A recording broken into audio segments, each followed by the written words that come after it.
Ravenswood, nestled deep in the heart of a dense, dark forest, a legend had persisted for generations.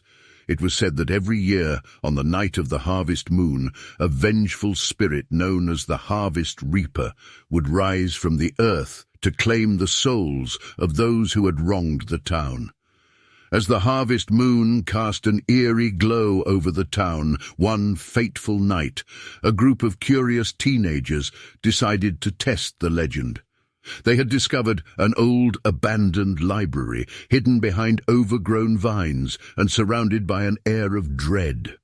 Drawn together by their shared fascination with the town's ominous history, they ventured into the library's decaying chambers, guided by Sarah, the bravest of the bunch. In the forgotten chamber within the library, Sarah stumbled upon a particularly ancient and decrepit volume, bound in cracked leather and adorned with cryptic symbols. The title, barely legible, read, "The Rite of the Harvest Reaper." Its pages were brittle and yellowed with age, and as she gingerly flipped through them, she found incantations and rituals that spoke of summoning and appeasing the vengeful spirit. Excitement and trepidation coursed through the group as they read aloud the passages from the book, fascinated and perhaps a little too eager to test the legend. The text revealed that on the night of the harvest moon, if one dared to perform the ritual in the graveyard, they could call upon the Harvest Reaper and potentially gain power over it. Little did they know that their actions would unleash a malevolent force that would forever haunt the town of Ravenswood itself. With nervous laughter and skeptical remarks, they gathered in the ancient cemetery on that fateful night, surrounded by gnarled trees and crumbling tombstones. Candles flickered, and the wind howled through the trees as they chanted incantations from the tattered old book.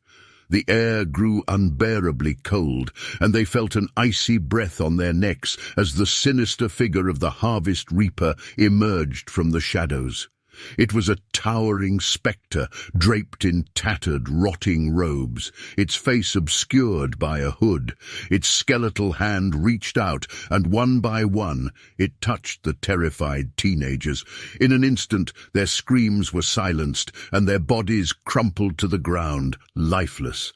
The next morning, the townsfolk discovered the lifeless bodies in the cemetery, their faces etched in terror.